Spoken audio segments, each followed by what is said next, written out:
সারা পৃথিবী জুড়ে এই ভাদ্র মাস শ্রী শ্রী ঠাকুরের এই আবির্ভাব মুহূর্তকে, আবির্ভাব লগ্নকে, আবির্ভাব মাসকে এই প্রার্থনা সভা সৎসঙ্গের মধ্য দিয়ে উদযাপন করছেন। তারই অঙ্গস্বরূপ এই উলুবেড়িয়ার এই গ্রামে, এই বাসগৃহে একই সঙ্গে এই ভাদ্র মাস উদযাপিত হচ্ছে পুরুষোত্তমের শ্রীচরণকে স্মরণ, ধ্যান, চিন্তনের মধ্য দিয়ে। একসঙ্গে এই এতগুলো বিষয়কে একত্রিত করে আজকে এই প্রার্থনা সভা, এই বিশেষ সৎসঙ্গ। আমরা যারা শ্রী শ্রী ঠাকুরের শ্রীচরণে একত্রিত হয়েছি তাকে আমরা বলি পুরুষোত্তম শ্রী শ্রী ঠাকুর অনুকূল চন্দ্র। তিনি কেমন, কার শ্রীচরণে আমরা এই প্রার্থনা সভা নিবেদন করছি? একে ভাষায়, শব্দে, বর্ণনায় অবর্ণনীয় অস্তিত্বের ব্যক্তিত্ব তিনি। আমরা যারা শ্রীমৎ ভাগবত চর্চা করি, আমরা যারা শ্রীমৎ ভাগবত পঠন পাঠন, চিন্তন, মনন এবং অনুধ্যানের চেষ্টা করি, দেখবেন শ্রীমৎ ভাগবতের মধ্যে কয়েকটি স্তবকে বিখ্যাত স্তব বলে চিহ্নিত করা হয়েছে। একটা হচ্ছে কুন্তী স্তব, একটা হচ্ছে ভীষ্মের স্তব, একটা হচ্ছে প্রহ্লাদের স্তব, আরেকটি হচ্ছে গোপী স্তব। এই চারটি স্তবকে শ্রীমৎ ভাগবত অত্যন্ত গুরুত্ব, মর্যাদা এবং মূল্যের সঙ্গে স্বীকার করে নিয়েছে। তারই মধ্যে একটি স্তবের নাম ভীষ্মের স্তব। এই ভীষ্মকে আমরা দেবব্রত, তাকে আমরা ভীষণ প্রতিজ্ঞার জন্য ভীষ্ম বলে যাই। এই বিখ্যাত অস্তিত্ব, গোটা মহাভারত জুড়ে যে ভীষ্মের অস্তিত্ব, তিনি কিন্তু বরাবর পাণ্ডবদের বিরুদ্ধে শিবিরে যুদ্ধ করেছেন, হস্তিনাপুরের সিংহাসন রক্ষার জন্য প্রতিজ্ঞাবদ্ধ হয়ে। কিন্তু তিনি জানতেন তার বিপক্ষে যিনি পার্থের সারথি হিসেবে যুদ্ধ পরিচালনা করছেন অন্তরালের নেপথ্যে, তিনি কে, তিনি কেমন, তাকে সম্পূর্ণরূপে ভীষ্ম জানতেন। এই ভীষ্মকে যখন দুর্যোধন কুরুক্ষেত্র মহাসমরে 18 দিন যুদ্ধের মধ্যে তীব্র ভৎসনা, তিরস্কার এবং বকাবকি করতে লাগলেন, তখন ভীষ্ম সেই তিরস্কারে, ভৎসনায় অস্থির হয়ে আরো একবার প্রতিজ্ঞা করে বসলেন। সে প্রতিজ্ঞা কি আপনারা জানেন? সে প্রতিজ্ঞা হচ্ছে তিনি দুর্যোধনের সামনে পাঁচখানি বান নাম ধরে ধরে তুল থেকে বার করে বলেন, এটা যুধিষ্ঠির, এটা ভীম, এটা অর্জুন, এটা নকুল, এটা সহদেব। এবং সবাই নির্ধারণ করে দিলেন যুবরাজ দুর্যোধনকে সূর্যোদয় থেকে সূর্যাস্তের মধ্যে এই 5টা বান ওদের বুকের মধ্যে গিয়ে বিদ্ধ করবে। এই খবরটি যখন পাণ্ডব শিবিরে গিয়ে পৌঁছলো, তখন ওরা ভারাক্রান্ত হয়ে গেলেন, খুব ভারাক্রান্ত হয়ে গেলেন। এবং সেই সময় জনার্দন, কেশব, শ্রী দামোদর, যার 108-এর উপরে বেশি নাম, তিনি পাণ্ডব শিবিরে হাজির হয়ে খুব রহস্য ভরে জিজ্ঞাসা করছেন, এত বুদ্ধিমান কেন তোমরা এত বিমর্ষ হয়ে গেছো কেন, কি হয়েছে তোমাদের? তখন বললো, কেশব তুমি জানো না কি হয়েছে? ভীষ্ম এই প্রতিজ্ঞা করেছেন, আর ভীষ্মের প্রতিজ্ঞা তো বিখ্যাত, প্রতিজ্ঞা থেকে এক চুল তিনি নড়েন না।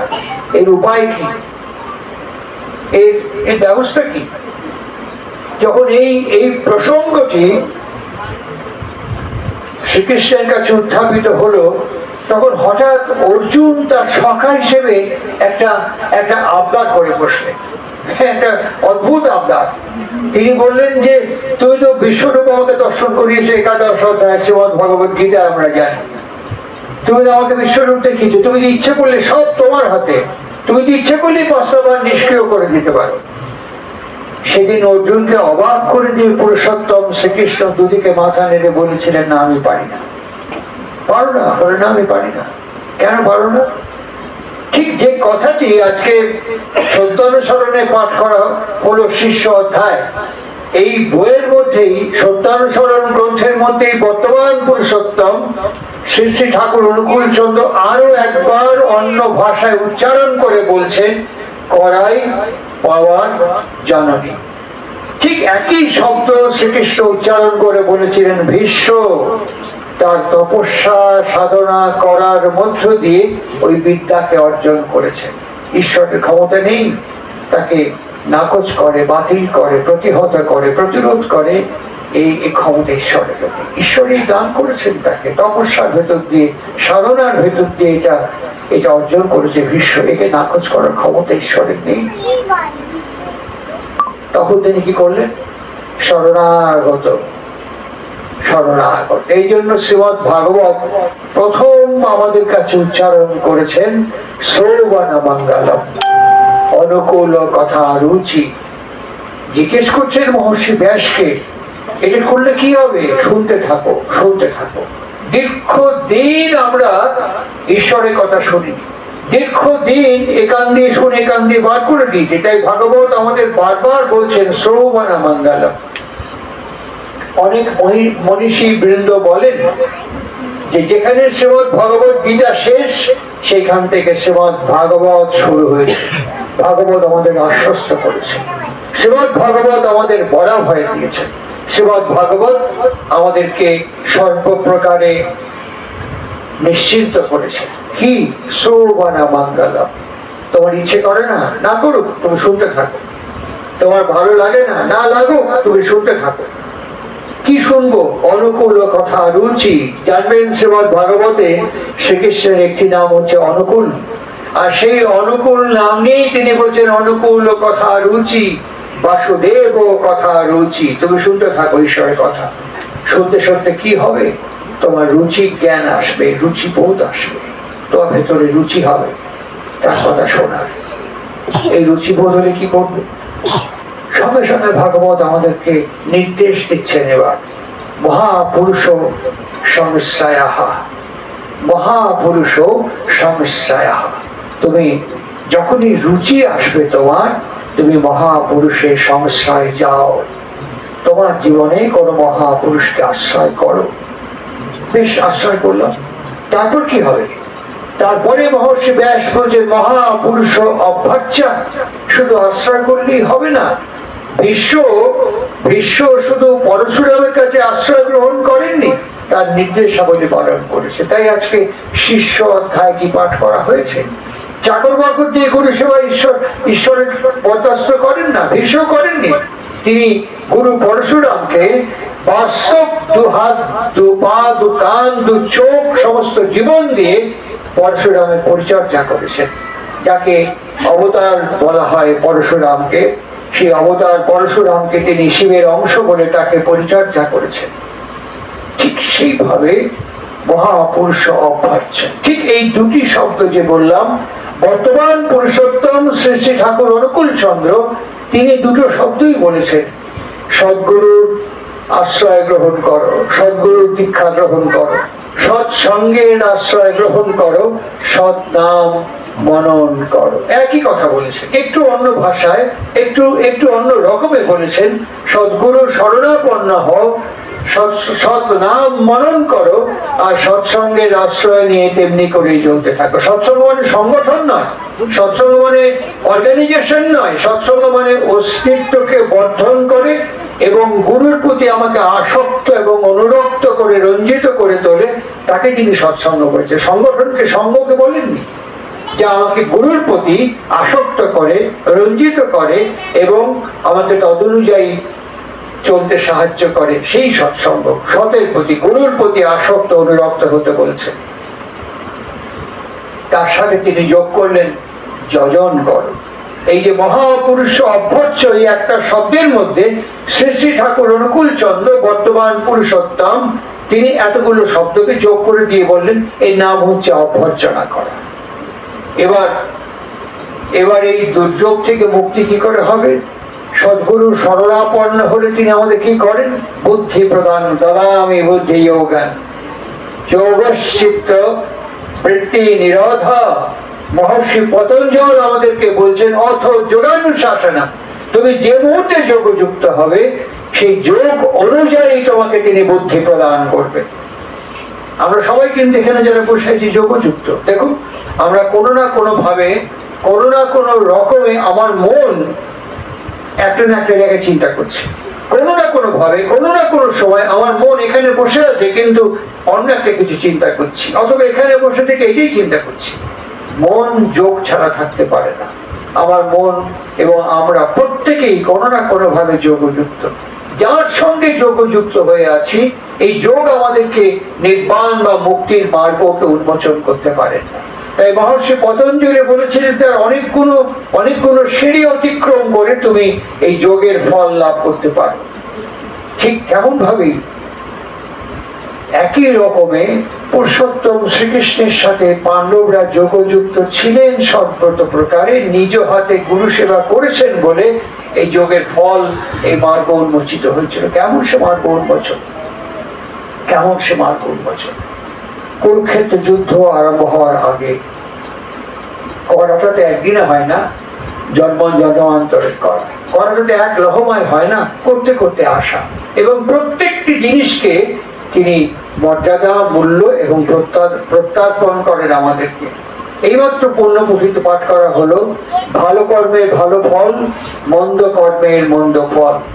শ্রী শ্রী ঠাকুর অনুকূল চন্দ্রের তাৎপর্য তিনি একদিন ভক্তজন সঙ্গে আলাপ করতে করতে বলছেন, পুরুষোত্তম এবং ঈশ্বরের অভিধানে দুটো শব্দ নেই, কি একটা হচ্ছে অহেতুক আর একটা হচ্ছে অলৌকিক। এই দুটো শব্দ নেই। আমরা প্রায় বলি কি অলৌকিক ঘটনা ঘটে, আমরা প্রায় বলি কি অহেতুক ঠাকুরের কৃপা, ঈশ্বরের দয়া অহেতুক।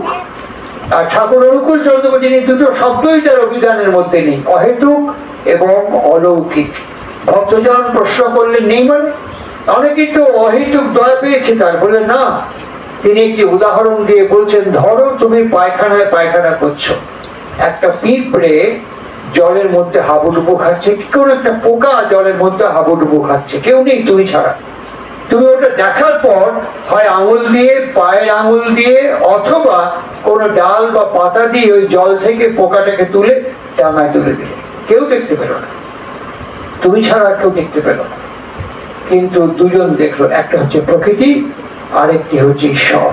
এই ফলটা তিনি তুলে রেখে দিলেন। তুমি যখন ঠিক এইরকম একটি সময় হাবুডুবু খাবে, তুমি যখন ঠিক এইরকম একটি সময় নাস্তানাবুদ হয়ে যাবে, তখন ঈশ্বর তোমাকে সুদ সমেত ওইটি ফেরত দিয়ে দেবে। আমরা এটাকে স্মৃতিতে রাখতে পারি না, আমরা এটাকে মনে রাখতে পারি না, পরে দেখা যাবে এখন তো করেনি। তাই মন্দ কর্ম করতে আমাদের একটু বাধে না, প্রবৃত্তি আমাদেরকে ঠেলতে থাকে। হিংসা, বিদ্বেষ, পরশ্রীকাতরতা আমাদেরকে অনুপ্রাণিত করে তোলে বলে আমরা অপকর্ম করতে, দুষ্কর্ম করতে, প্রতিবেশীকে প্রেরণ করতে একটুও চিন্তা ভাবনা দ্বিধা করি না। এর ফলটা ঈশ্বর তুলে রেখে দেয়। ঠাকুর একদিন প্রসঙ্গক্রমে বলছিলেন যে বাবা মাকে স্বীকার করা বা না করা সন্তানের স্বাধীনতা। আমি যদি আমার বাবাকে বলি তোকে আমি বাবা বলে মানি না, আমার মাকে যদি বলি তোকে আমি মা বলে মানি না, কোথায় তুমি আপনি, সেখানে যদি তুই করে বলি যে তোকে বাবা তোকে মা বলে মানি না, কি করতে পারে বলুন? আপনারা তো অনেক বাবা মা এখানে আছেন। আমাদের ছেলে আমাদের মেয়ে যদি আমাদের সামনে দাঁড়িয়ে বলে তোকে বাবা বলে মানি না, একটা বাবা আর একটা মার কতটুকু ক্ষমতা আছে বলুন? তিনটে ক্ষমতা আছে। বাড়ি থেকে ঘাত ধাক্কা দিয়ে বার করে দাও, সম্পত্তি থেকে বঞ্চিত করা, আর শেষ ক্ষমতা হচ্ছে গলা টিপে খুন করে ফেলা। আর কোন ক্ষমতা দিয়েছে ঈশ্বর? কিচ্ছু দেয়। এই তিনটের বেশি ক্ষমতা নেই। ঠাকুর অনুকূল চন্দ্র বলছেন তারপরে এই স্বাধীনতা ঈশ্বর তোমাকে দিয়েছে। ঠিক এই যে তুমি এইটা প্রয়োগ করলে এর ফল ঈশ্বরও তোমাকে দান করবে, তার জন্য তোমাকে প্রস্তুত থাকতে হবে। আমি বলতে পারি বাবা তোকে মানি না, মা তোকে মানি না বলতে পারি, কিন্তু এই যে ফল সেটাও ঈশ্বর আমার জন্য তুলে রাখবে, সে ফল আমাকে গ্রহণ করতে হবে। আমরা এই পূর্বাপর বিচার এবং বিশ্লেষণ করতে পারি না বলে শ্রীমদ্ ভাগবত আমাদের বলেছেন এত বিচার তোমায় করতে হবে না। কি করতে হবে? মা অপুরুষ অভ্যাস, তুমি তাকে যজন করো, চিন্তন করো, মনন করো, ধ্যান করো।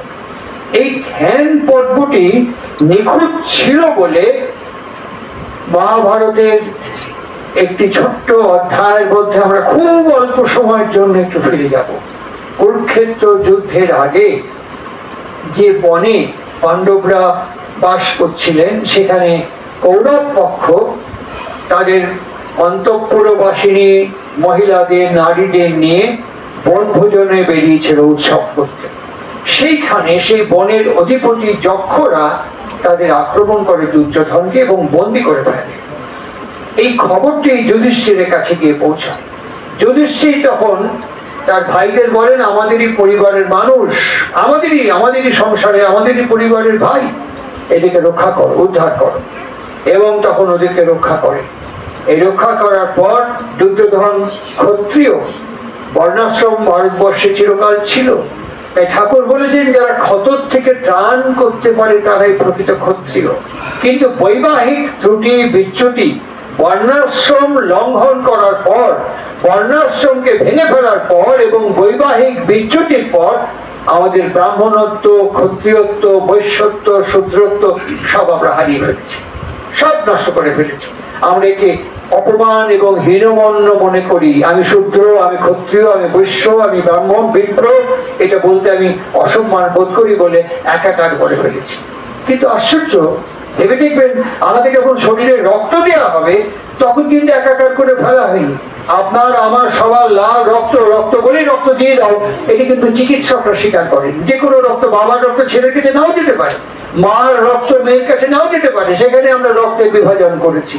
কিন্তু সামাজিক, পারিবারিক, ব্যবহারিক জীবনে আমরা উদারতা দেখিয়ে উচ্ছন্নে যাওয়ার পথকে আমরা প্রশস্ত করে ফেলেছি, তখন ছিল না। তাই দুর্যোধনের মধ্যে সেই বর্ণাশ্রমের ক্ষত্রিয়ত্বের ঝলক দেখতে পাই দুর্যোধনের মধ্যে। দুর্যোধন সঙ্গে সঙ্গে যুধিষ্ঠিরকে বলেছিলেন, তুমি বলো কি চাও, তুমি যে আমাদের উদ্ধার করেছো, তুমি বলো কি চাও। আমরা কি চাই? এই যে সবাই শুনলেন, এই যে শ্রীমন্ত একটু আগে বললো, আমি ঠাকুর বুঝি না, ধর্ম বুঝি না, গুরু বুঝি না, আমার ছেলের প্রাণ আমি চাই। এইরকমই আমরা চাই। শ্রীমন্ত নতুন না। দুর্যোধন যখন প্রশ্ন করলো, যুধিষ্ঠির, পঞ্চপাণ্ডব এই শ্রীমন্তর কথাটাই উচ্চারণ করেছিল, একই কথা। কি, আমি যদি কষ্ট ভোগ করি, যন্ত্রণা ভোগ করি, গুরু, ঈশ্বর, ভগবানের কাছে আমার চাইবো আমাকে মুক্তি দাও, এক্ষুনি এই ঝামেলা থেকে মুক্তি দাও। ঠিক একইভাবে তার মধ্যে তিনি বলছেন, যদি সদ্গুরু অবলম্বন করে থাকো, যাই করো। তার পরের লাইনে বলছেন, ভয় নেই, মরবে না, কিন্তু কষ্টের জন্য রাজি থাকো। কষ্ট মানে তিনি এইবার আবির্ভূত হয়ে 137তম পবিত্র আবির্ভাব মাসে তিনি প্রত্যেকটি শব্দকে আমাদের কাছে একটু একটু করে উন্মোচন করে দিয়েছেন। কষ্ট তিনি বলতেন ডিকশনারিতে, কষ্ট এসছে কৃষ ধাতু থেকে, মানে কর্ষণ করা, চাষ করা। আমি কেন কষ্টের মধ্যে পড়লাম, আমি কেন কষ্ট ভোগ করছি, কি কারণে কষ্ট ভোগ করছি, কি কি করলে পরে কষ্টের থেকে ত্রাণ বা উদ্ধার পেতে পারি, এই সবটাকে ভাবার একটা অবকাশের নামই হচ্ছে কর্ষণ করা। সুতরাং এই যে কর্ষণ করার ভেতর থেকে, এই কর্ষণের মধ্য দিয়ে আমাদের যে উত্তরণ ঘটে, শ্রীকৃষ্ণ ঠিক সেই সময় সদ্গুরু আমাদের কি করেন, তিনি অন্তর্যামী, অর্থাৎ অন্তরকে নিয়ন্ত্রণ করেন। যম মানে নিয়ন্ত্রণ করা, যম কথাটার মানেই হচ্ছে নিয়ন্ত্রণ করা। সুতরাং তিনি আমাদের অন্তরকে, বৃত্তিকে নিয়ন্ত্রণ করেন। যুধিষ্ঠিরের কাঁধে হাত দিয়ে বলছেন, এখন কিছু চাইতে হবে না। আমরা যারা ষষ্ঠাদি ব্রত পালন করি, আমরা একটা মন্ত্র শেষে উচ্চারণ করি, দেহি মে জীবন বৃদ্ধি নিয়তাং স্মৃতি চিচ্যুতে, অর্থাৎ আর আমাকে সেই নিরন্তর স্মৃতিবাহী চেতনা তুমি দান করো পরম পিতা। আজকে এখন আমার ঘড়িতে বাজে 8:05, ঠিক এক্ষুনি আপনারা যদি আমাকে জিজ্ঞেস করেন আজকেই সকাল 8:05 আমি কি করছিলাম, একসঙ্গে ইনস্ট্যান্ট ইমিডিয়েট উত্তর আমি দিতে পারবো না। এইটুকু আমার স্মৃতি। আজকে যদি আমরা কাউকে জিজ্ঞেস করি 8:05 আমি কি করছিলাম, আজকেই আমি সঙ্গে সঙ্গে বলতে পারবো না। আমাকে একটু সময় নিতে হবে ভাবার জন্য। 8:05 দান বলছি একটু সময় নিতে হবে, কিন্তু একবারে বলছি। এইটুকু আমার স্মৃতির পুঁজি, আমার ক্ষমতা এইটুকু। যদি বলা হয় কালকে 8:05 কি করছিলাম, পরশু 8:05 কি করছিলাম, তার আগের দিন 8:05 কি করছিলাম, ব্যাস ডুবে যাবো, একবার কিচ্ছু বলতে পারবো। এইটুকু স্মৃতি নিয়ে শ্রীরামকৃষ্ণের ভাষায় বলতে হয় কত নপুচ্চপর, কত বাহাদুর। এইটুকু স্মৃতি আমার সম্বল, আর এইটুকু স্মৃতির ওপরে কত লাভঝাপ, অহংকার, দম্ভ, ক্ষমতা প্রকাশ করে যায় এই সামান্য স্মৃতি নিয়ে। আমাদের না, যুধিষ্ঠিরের ছিল, পাণ্ডব পক্ষেরও ছিল। শ্রীগুরু সঙ্গ করতে করতে, পুরুষোত্তমের সান্নিধ্য পেতে পেতে এইরকম স্মৃতি তাদেরও ছিল। সঙ্গে সঙ্গে বলেন এখন না, পরে। আমরা তর্স হয় না, আমাদের ধৈর্য ধরে না। আমাদের সবচেয়ে বড় শত্রু জানেন তো কে? তিনটে শত্রু আমাদের ভেতরে আছে, তিনটে খুব ভয়ঙ্কর শত্রু। একটা হচ্ছে বিরক্তি, একটা হচ্ছে অধৈর্য, আর একটা হচ্ছে অহংকার। এই তিনটে আমাদের ভয়ঙ্কর শত্রু, বাইরে না, আমার ভেতরেই বাস করছে। একটা হচ্ছে বিরক্তি, একটা হচ্ছে অধৈর্য, আর একটা হচ্ছে অহংকার। এদেরও ঠিক বিরক্তি হয়ে গেল কার উপরে? গুরুর উপরে বিরক্ত হয়ে গেল। কার উপরে? পুরুষোত্তমের উপরে। কার উপরে? স্বয়ং পুরুষোত্তম, যিনি মানুষের দেহ নিয়ে আমাদের কাছে আবির্ভূত হয়েছেন, তার উপরে বিরক্ত হয়ে গেল। তিনি যা দেন নিঃসংকোচে তাকে গ্রহণ করতে আমাদের বিরক্তি আসে, অধৈর্য আসে। একটু বিরক্তির চোখ নিয়ে যুধিষ্ঠির জিজ্ঞাসা করলেন, কৃষ্ণ আমাদের তুই বারণ করছো কেন? আমরা এই দেয়ালের বাইরেটা সব দেখতে পাই না। ঠিক তেমনই এখন 5 মিনিট পরে কি হবে আমরা জানতে পারি, 5 ঘন্টা পরে কি হবে আমরা বুঝতে পারি না। এই আমাদের বিরক্তি বেড়ে যায়, ধৈর্য হারিয়ে ফেলি, ওরাও হারিয়ে ফেলছে। তখন বলে বারণ করছো কেন? নির্দিষ্ট পরে দেখা যাবে, আমি যখন বলবো তখন তুমি চাইবে, এখন না। এখন বলো, তোমার এই বচনকে আমি গ্রহণ করলাম, তুমি যে বললে কি চাও তুমি এটা মনে রেখো, আমি সময় মতো চেয়ে নেব। যুধিষ্ঠির শ্রীকৃষ্ণকে সেই নির্দেশ পেয়ে দুর্যোধনকে সেই কথাই বললেন, আমি চেয়ে নেবো সময় মতো। ঠিক আছে, চলে গেল। আমরা গুরুকে আশ্রয় করি, এইখানে আমরা কি পেলাম? বিশ্বাস পেলাম, বিশ্বাস, গুরুর প্রতি বিশ্বাস। আর বিশ্বাস, ঠাকুর বলছেন বিশ্বাস করো, যা চাও তাই পাবে। বিশ্বাস আমাদের কি আনে? বিস্তার আনে। বিশ্বাস আমাদের কি আনে? চৈতন্য আনে। বিশ্বাস আমাদের কি আনে দেয়? সিদ্ধি এনে দেয়। ভীষ্মের পরশুরামের উপরে বিশ্বাস ছিল, যে বিশ্বাসটি এই পঞ্চপাণ্ডব সেই সময় রাখতে পারছে না। ভীষ্মের এই বিশ্বাসটা তার গুরুর উপরে ছিল বলে, ওই করার মধ্য দিয়ে এগুলোকে অর্জন করতে পেরেছে বলে, যা খুশি তাই করার ক্ষমতাও তিনি অর্জন করেছেন, যেটা এরা তখনও পারেনি। এই গুরু এবং চালকে অবিশ্বাস ছিল, তাকে শক্তি প্রয়োগ করে বলতে হলো বিশ্বাস করো, নির্ভর করো, আমি যখন বলবো তখন করো। ঢোক গিলে রাজি হয়ে গিয়েছিল, তবু রাজি হয়েছে। ওই জন্য ঠাকুর অনুকূল চন্দ্র বললেন, কষ্টের জন্য রাজি থাকো।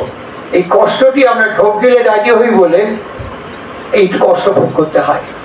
ঠিক এরকম একটি সময় কুরুক্ষেত্র যুদ্ধ যখন শুরু হলো, যখন ভীষ্ম প্রতিজ্ঞা করলেন এই নাম ধরে ধরে 5খানা বাণ, তখন শ্রীকৃষ্ণ বলছেন, এত বিমর্ষ কেন? তুমি শোনোনি? সব শুনেছি, এখন উপায় কি? ভীষ্মের প্রতিজ্ঞা, পিতামহের প্রতিজ্ঞা তো অবশ্যম্ভাবী মৃত্যু।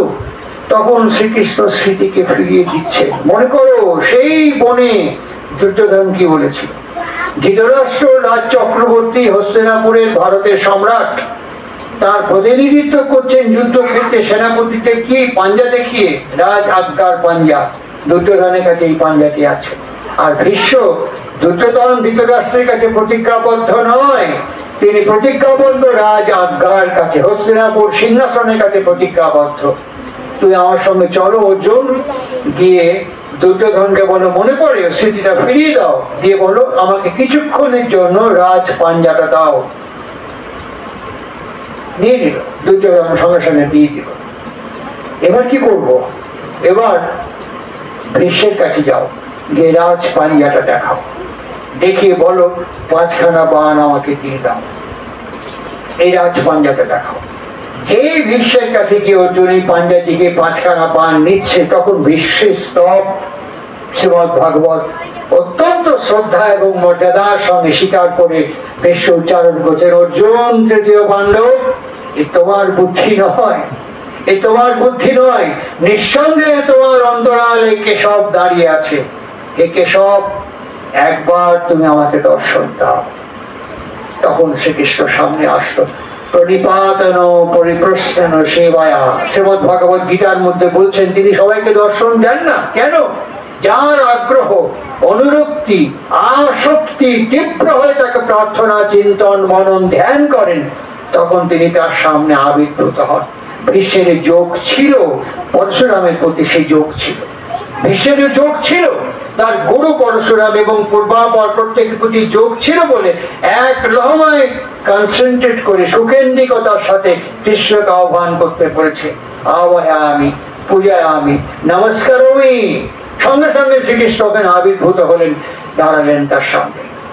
তখন হাত জোর করে বললেন, আমি সব জানি তুমি কে, তুমি কি, তুমি কেমন, আমি সব জানি তোমাকে, আমি প্রতিজ্ঞাবদ্ধ। শ্রীকৃষ্ণ কি বলেছেন? আমি প্রতিজ্ঞাবদ্ধ নই পিতামহ, আমি কিন্তু প্রতিজ্ঞাবদ্ধ নই। কেন? শ্রীমদ ভগবত গীতায় বলছেন আমার কোনো কর্ম নেই, আমার কোনো সংস্কার নেই, আমার জন্ম মৃত্যু নেই, আমি অনাদি, আমি অনন্ত, কৃষ্ণস্তু স্বয়ম্ভূ শ্রী ভগবান। তার কোনো প্রতিজ্ঞা নেই, কোনো কর্ম নেই, কোনো সংস্কার নেই। ঠিক একইভাবে রথের চাকা নিয়ে যখন ভীষ্মকে আক্রমণ করতে গিয়েছিলেন, তখন ভীষ্ম একবার উচ্চারণ করেছিলেন, তুমি বলেছিলে না কৃষ্ণ যে এই যুদ্ধে তুমি অস্ত্র ধারণ করবে না? শ্রীকৃষ্ণ মনে করিয়ে দিয়েছিলেন, পিতামহ আপনার কি মনে নেই আমি বলেছিলাম আমার কোনো প্রতিজ্ঞা নেই? কি আশ্চর্য কথা, যখন বললেন আমার কোনো প্রতিজ্ঞা নেই, আপনাকে বলেছিলাম মনে নেই? তখন ভীষ্ম হাত জোর করে বলেছিলেন, তোমার যা বিধান তুমি আমাকে দাও। শ্রীকৃষ্ণ ভীষ্মকে মানেননি, অর্জুন তীরবিদ্ধ করেননি। দীর্ঘ সময় দাঁড়িয়ে ভীষ্মের সমস্ত কর্ম একটার পর একটা হাজির করে দিয়েছেন। আপনার মতো পাণ্ডিত্য নিয়ে, আপনার মতো প্রজ্ঞাত্ব নিয়ে, আপনার মতন বিবেচনা নিয়ে, আপনার মতন এত শাস্ত্রজ্ঞ ব্যক্তির সামনে এই এই ঘটনা ঘটে গেছে, আপনি প্রতিজ্ঞা দেখাচ্ছেন। একটা একটা করে যখন তার সামনে উন্মোচন করেছেন, এখন পিতামহ আপনি বলুন আপনার কি করণীয়। তখন ভীষ্ম বলেছিলেন, মৃত্যুই আমার কাছে সবচেয়ে কাঙ্ক্ষিত। শ্রীকৃষ্ণ মৃত্যু দেয়নি, ঈশ্বর কাউকে মৃত্যু দেন না। ঈশ্বর কাউকে কখনো অবিচার, অন্যায় আমাদেরকে শাস্তি দেন না। ঈশ্বর আমাদের উদ্ধার করার পথই দেন, আমরা আমাদের কর্মের ভেতর দিয়ে তাকে আহ্বান করে নিয়ে আসি। সরসজ্জা দেখেছি আমরা, যখন ভীষ্ম সরসজ্জায় উত্তরায়ণের অপেক্ষা করছেন, তখন একদিন শ্রীকৃষ্ণ যুধিষ্ঠিরকে বললেন, ভুল বলছি, শ্রীকৃষ্ণর সাথে ওই কথার পর, উদ্ধার পাওয়ার পর একটা আবেদন করেছিলেন পিতামহ ভীষ্ম শ্রীকৃষ্ণের কাছে, একটা প্রার্থনা করেছিলেন, আমার তোমার কাছে একটা প্রার্থনাকে সব। শ্রীকৃষ্ণ বলেছিলেন, বলুন পিতামহ, আমি যখন উত্তরায়ণে দেহ ত্যাগ করব, তখন যেন আপনার দর্শন, আপনার রূপ, আপনার এই আকৃতি অবয়বকে ধ্যান করতে করতে আমি আপনার পথ অনুসরণ করতে পারি।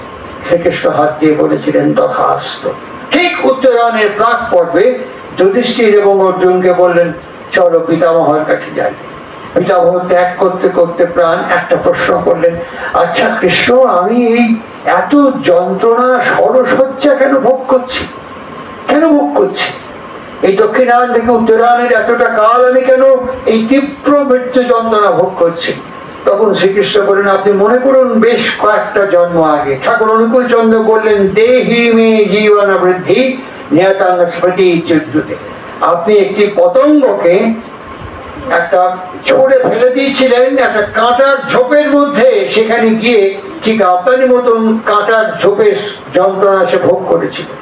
তার ফল আপনি পাচ্ছেন। অহেতুক অলৌকিক ভাবে কিচ্ছু ঘটে না, আজ কাল অথবা পরশু, আমাদের সে স্মৃতি নেই। তাই সবচেয়ে ভালো হচ্ছে শ্রীরামকৃষ্ণ সমন্বয়াচার্য অবতার বরিষ্ঠায় বলেছেন, কি বললেন যে বিড়াল ছানা মিউ করে ডাকতেই পারে। ঠিক এই কথাটা শ্রী শ্রী ঠাকুর অনুকূল চন্দ্র বলছেন, বাচ্চা ছেলে সে যদি খাটের থেকে পড়ে যায়, সে যদি খাট থেকে পড়ে যায় কিংবা আছাড় খেয়ে পড়ে যায়, সে এত বুঝতে পারে না কেন পড়ে গেলাম, তার একটাই অস্ত্র, চিৎকার করে কান্না শুরু করে দেয়। একদম শিশু বাচ্চা চিৎকার করে কাঁদতে শুরু করে। মা যেখানেই থাক না কেন, ওই শিশুর কান্না শুনে ছুটতে ছুটতে এসে থেকে কোলে তুলে নাড়াতে চাড়াতে আস্তে আস্তে আস্তে আস্তে শান্ত করে তোলে। ওটা মার দায়িত্ব, বাচ্চা খালি কেঁদেই যায়। ঠাকুর অনুকূল চন্দ্র উদাহরণ দিয়ে বললেন, আজকে পুণ্যপুঁথির মধ্যে পাঠ করা হলো গানের মধ্যে এরা বললেন খালি নাম জপ করে যাও, তার স্মরণ মনন করে শুধু নাম জপ করে যাও, আর এই নাম জপ করে গুরু চিন্তন মনন ধ্যান করে তাকেই খালি একমাত্র জানাতে থাকো। তার সিংহাসন যদি একবার টলে যায় তিনি তখন তার বিহিত ব্যবস্থা গ্রহণ করেন। ঠিক এই যে এতক্ষণ যে কথাগুলো আমি বললাম, বর্তমান পুরুষোত্তম শ্রী শ্রী ঠাকুর অনুকূল চন্দ্রের জীবনে প্রায় সমানভাবে একই ঘটনার পুনরাবৃত্তি আমরা দেখেছি। তখন তার আবির্ভাব ভূমি 137 বছর আগে যেখানে তিনি আবির্ভূত হয়েছিলেন, সেই আবির্ভাব ভূমি পবিত্র পুণ্যতীর্থ হিমায়তপুর পাবনা জেলার, সেখানে আনন্দবাজার মানুষের কাছে ভিক্ষে করে সংগ্রহ করা হতো। সেই দিনের জন্য দায়িত্ব পড়েছিল ব্রজেন চট্টোপাধ্যায়ের উপরে। এই ব্রজেন চট্টোপাধ্যায় হিসাব করে বললেন 750 টাকা খরচ হবে আজকে আনন্দবাজারের জন্য। কিছু লোক অতিরিক্ত আসছেন আমরা খবর পেয়েছি, 750 টাকা খরচ হবে। ভাববেন সেই সময় 750 টাকা মানে এখন কত টাকা, সেই 750 টাকা খরচ হবে। ঠাকুর খুব নির্লিপ্তভাবে বললেন জোগাড় করে নেন। তিনি কোথায় জোগাড় করবেন? সারা দিন ঘুরে বেলা 3টের সময় আনন্দবাজার সেদিন লোকে প্রসাদ পেয়েছিল, সেই এতক্ষণ থেকে খোঁজা শুরু করেছেন কোথায় কোথায় কার কাছে ভিক্ষা পাবো। হঠাৎ একটি বুড়ি মা, কোমর বেঁকে গেছে, তিনি লাঠিতে ভর দিয়ে হাঁটতে হাঁটতে আস্তে আস্তে হোঁচট খেয়ে পড়ে গেছেন। আর সামনে ব্রজেন চ্যাটার্জি, তিনি বুড়ি মাকে দাঁড় করিয়ে দিলেন যে তুমি এর মধ্যে কোথায় যাচ্ছ? বুড়ি মা বললেন যে বাড়িতে যাচ্ছিলাম, বাইরে বেরিয়েছিলাম, ঘরে যাচ্ছি। আমি ঠিক আমি 750 টাকা জমিয়েছি, মনে মনে সংকল্প করেছিলাম প্রতিদিন 2-1 পয়সা করে করে ঠাকুরকে দেব। তা আজকে গুনে দেখলাম 750 টাকা হয়েছে। রোজ ঠাকুরের নামই রাখতাম, ঠাকুরকে দেব বলে রেখেছিলাম, আজকে 750 টাকা হয়েছে। ভাবলাম বাবা 750 ঠাকুরকে দিয়ে দেবো, বরঞ্চ একটু জমি কিনি, বরঞ্চ এই টাকা দিয়ে কয়েক বিঘে জমি কিনি, চাষ হলে, চাষ উঠলে তবে ঠাকুরকে দেবো। ব্রজেন চ্যাটার্জি যেই শুনলো 750 লাগবেও 750, সে বুড়িকে চ্যাংদোলা করে নিয়ে ঘরের মধ্যে গিয়ে বলে কোথায় রেখেছো? বলে ওই কৌটোর মধ্যে, ওই ভাঁড়ের মধ্যে। ভাঁড় ভেঙে 750 টাকা ব্রজেন চ্যাটার্জি নিয়ে নিয়েছে। এই চুরি ডাকাতি বলে একরকম, জোর জবরদস্তি নিয়ে নেওয়া।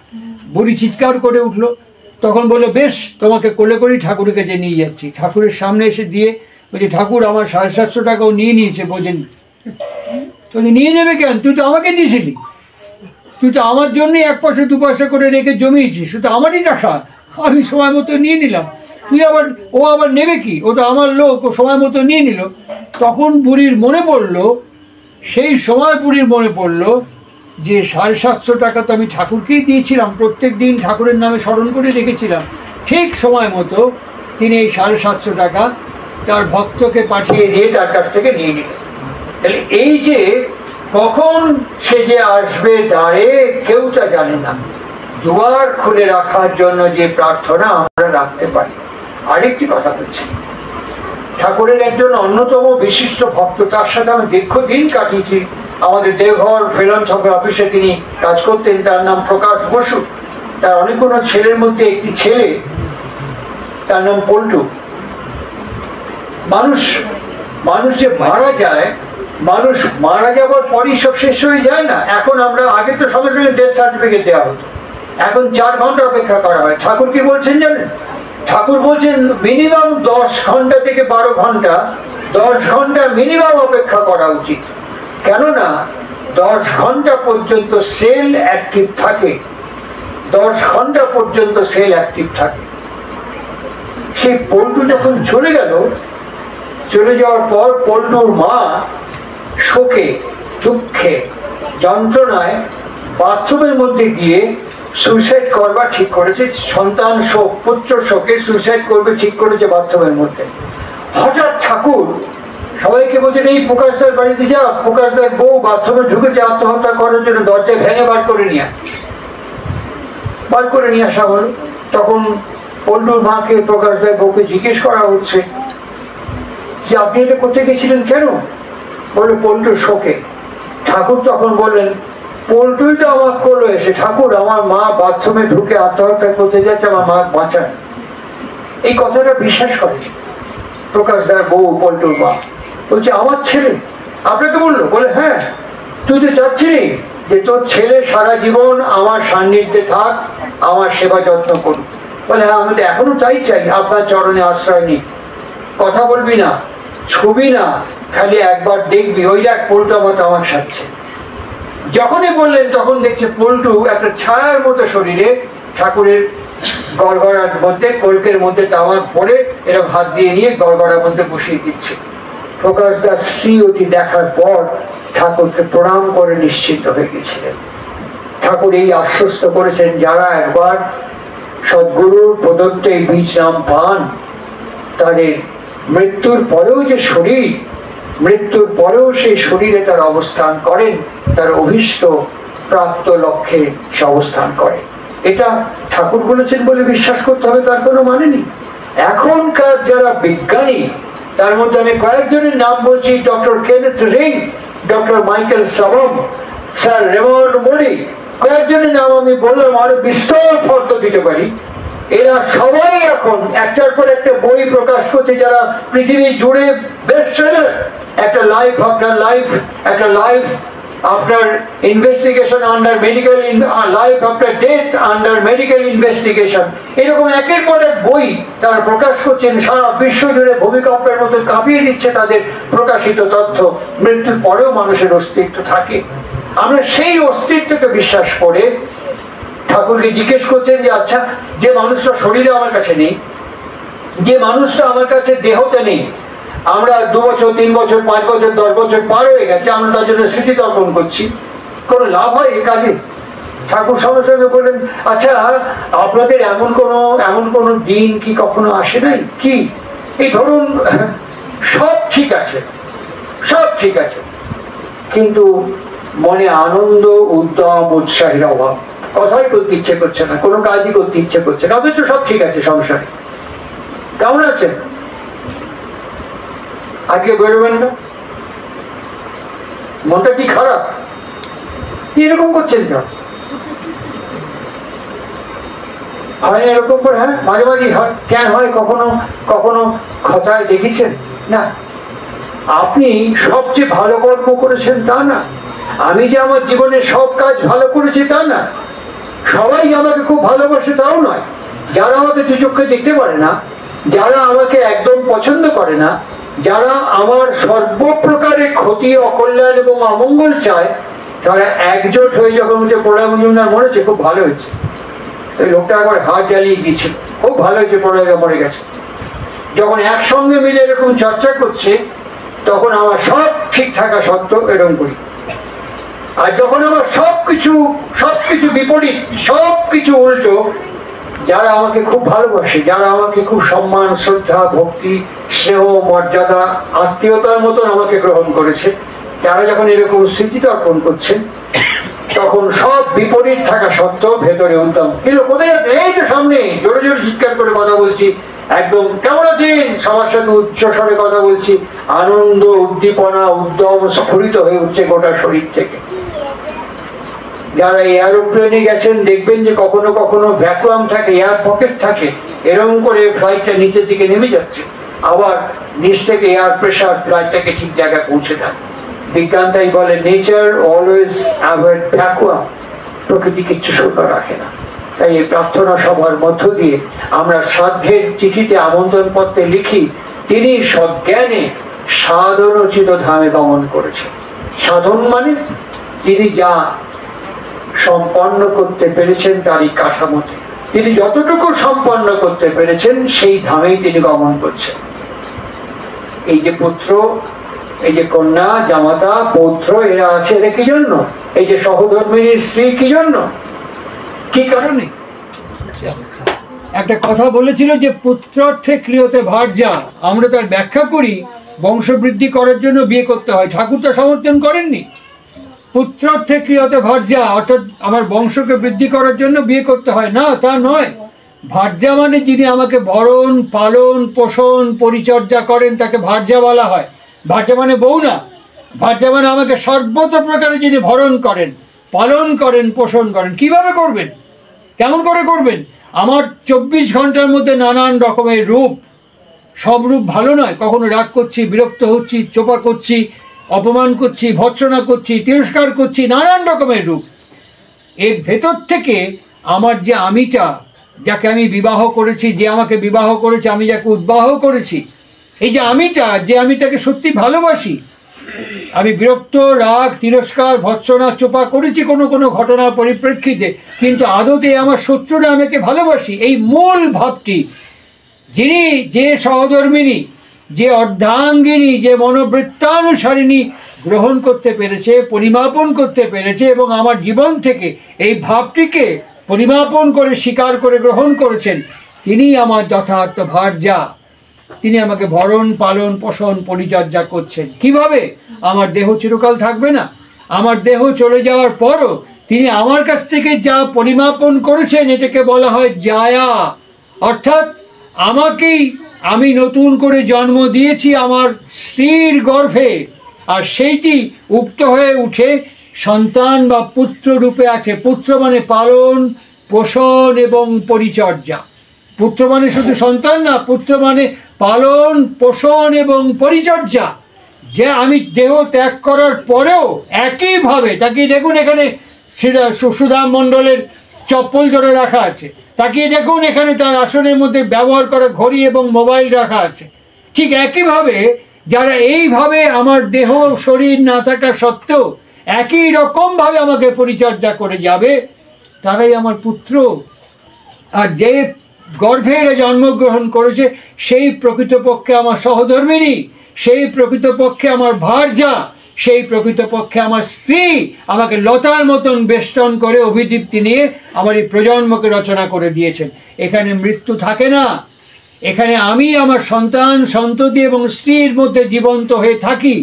এই ভাব এবং বোধ যে পরিবারের মধ্যে তার বংশধর এবং প্রজন্ম বহন করে চলেন, এখানে আভিজাত্য তৈরি হয়। তাই স্মৃতিতর্পণ করার মধ্য দিয়ে আমি কোন রক্তে জন্মেছি, কোন বংশে জন্মেছি, কোন পরিবারে জন্মগ্রহণ করেছি, কোন গোত্রে জন্মগ্রহণ করেছি, এই আভিজাত্য বোধ আমাকে তৈরি করে। এটা খারাপ হতে পারে না।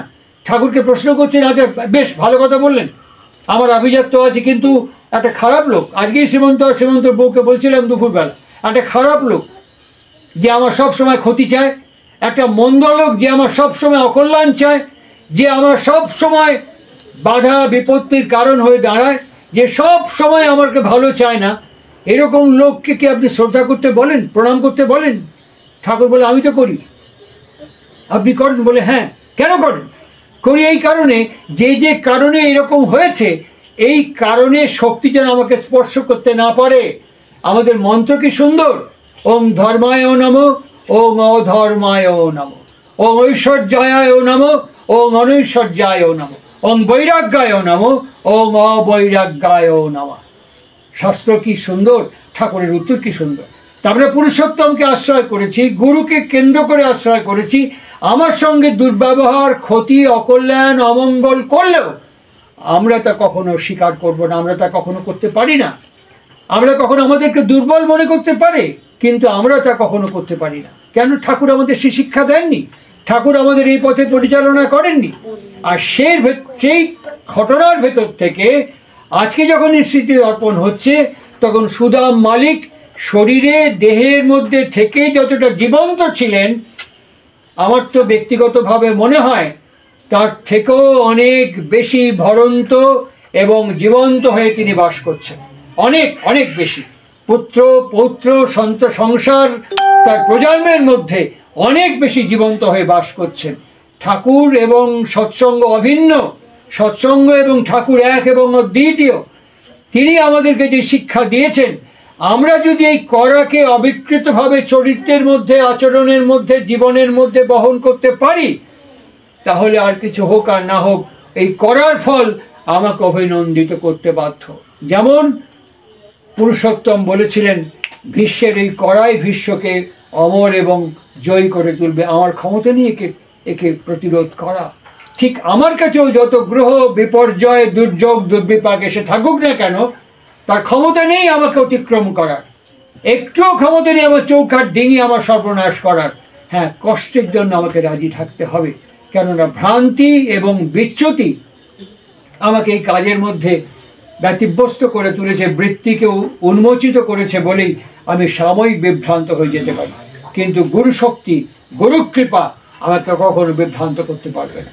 আজকে এই স্মৃতি তর্পণ, আজকে সাগ্নিকের এই সুস্থ হয়ে ফেরা, অগণিত মানুষ তার জন্য প্রার্থনা করেছে, অগণিত মানুষ তার জন্য পুরুষোত্তমের শ্রীপাদ পদ্মে নিঃস্বার্থভাবে প্রার্থনা করেছেন, এবং প্রত্যেকের প্রার্থনা যে কতটা শক্তিশালী, সাগ্নিকের ফিরে আসা, সুস্থ হওয়া, একদম গভীর নিশ্চিত মৃত্যু যোগ থেকেও ফিরেছে, একদম মৃত্যু জন তার দুয়ারে দাঁড়িয়ে ছিল, সেখান থেকেও ফিরে এসছে একমাত্র গুরু কৃপা, একমাত্র গুরু শক্তি, একমাত্র গুরু দয়া এবং গুরু বলে সে আজকে ফিরে এসছে। মাল্টি অর্গান ফেল করে গিয়েছিল, এই 14 বছরের একটি বাচ্চা, একমাত্র গুরু কৃপা, গুরু শক্তি তাকে ওখান থেকে এখানে ফিরিয়ে নিয়ে এসছে। এটা একটা দৃষ্টান্ত সাগ্নিক যারা এখানে বসে আছেন তাদের কাছে। স্বাধীনতা তো ঈশ্বর আমাদের সবাইকে দিয়েছে। আমি ইচ্ছে করলে নিজে নাম জপ করতে পারি, আমি ইচ্ছে করলে নিজে ঠাকুরের দুবেলা প্রার্থনা করতে পারি, আমি ইচ্ছে করলে ঠিক সময় মতো ইষ্টভীতি করতে পারি, পাঠাতে পারি, ইচ্ছে না করলে নাও করতে পারি। ঠাকুর কাউকে বাধ্য করেননি, তিনি ব্যবসা করতে আসেননি পয়সা নিয়ে, তিনি গুরুগিরি ব্যবসা করতে আসেননি, গুরু শাস্ত্রে আসেননি, একটা দৃষ্টান্ত আমাদের কাছে রেখে গেছেন। আমাদের পূর্বপুরুষ বাবা মা চলে যাওয়ার পর পূর্বপুরুষকে কিভাবে শাস্ত্রীয় পারলৌকিক ক্রিয়াদির মধ্য দিয়ে স্মরণ করতে হয়, কি করে গুরু চরণে প্রার্থনা নিবেদন করতে হয়, কি করে আমাদের কাছে দুর্যোগ দুর্বিপাক সমস্যা আসলে নির্ভয় নির্ভার হয়ে গুরু নাম জপের মধ্য দিয়ে গুরুকে আশ্রয় করে চলতে হয়। এই পবিত্র আবির্ভাব ভাদ্র মাস আমাদের কাছে একটা পরিবারের মধ্য দিয়ে দৃষ্টান্ত স্বরূপ দেখিয়ে দিয়ে গেল। ইচ্ছে আমার, স্বাধীনতা আমার, কর্ম আমার। ঠাকুর বলেছেন সৎসঙ্গ হচ্ছে সিঁড়ি, আমি নিচেও নেমে যেতে পারি, আমি ওপরেও উঠে যেতে পারি, যেটা আমার খুশি। ঈশ্বর কাউকে বাধ্য করেন না, তিনি পরিষ্কার ভাষায় বলছেন সুনীতি কখনো কাউকে বাধ্য করে না, যে নীতিকে অনুসরণ করে সুনীতিটাকে উন্মোচন করে উদ্বর্ধনের পথে অগ্রগমন করে দেয়। আজকের এই সুন্দর সন্ধ্যায় পবিত্র ভদ্র মাসে আপনারা যারা আমার কথা শুনছেন, একটা আবেদন করি, সব জায়গায় ভাদ্র পরিক্রমা হচ্ছে। আমি আমার জীবনে বেশ কয়েক বছর ধরে দেখছি, কোনোদিন দেখিনি। ঠাকুর যখন শরীরে লীলা করছেন 80 বছর কয়েক মাস আমি দেখিনি, 69 সাল তারপরেও দেখিনি ভাদ্র মাসে সব বাড়ি বাড়ি ঘুরে ঘুরে ঘুরে ঘুরে এরকম ভাদ্র পরিক্রমা আমি দেখিনি কখন। এখন বেশ কয়েক বছর ধরে দেখছি। খারাপ না, ভালো হচ্ছে, হোক। এর সঙ্গে আমি একটু যোগ করে প্রার্থনা করছি আপনাদের কাছে। শুধু ভাদ্র পরিক্রমা করে, কীর্তন করে, গান করে, সৎসঙ্গ করলেই যে ঠাকুরের শক্তি পাওয়া যাবে তা না।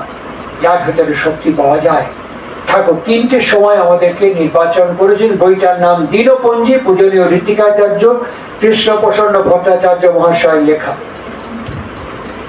তিনি আমাদের বলেছেন রাত্রি 3টে থেকে 5টা, দুপুর বেলায় 12টা থেকে 2টো, আর বিকেল বেলায় 5টা থেকে 7টা। এইরকম একটা সাদা চাদর খাটের উপরে, চৌকির উপরে, হে পরম পিতা তোমাতে আমার ইচ্ছে হোক, আমরা সব ইচ্ছে দিয়ে করি, তোমাতে আমার ইচ্ছে হোক।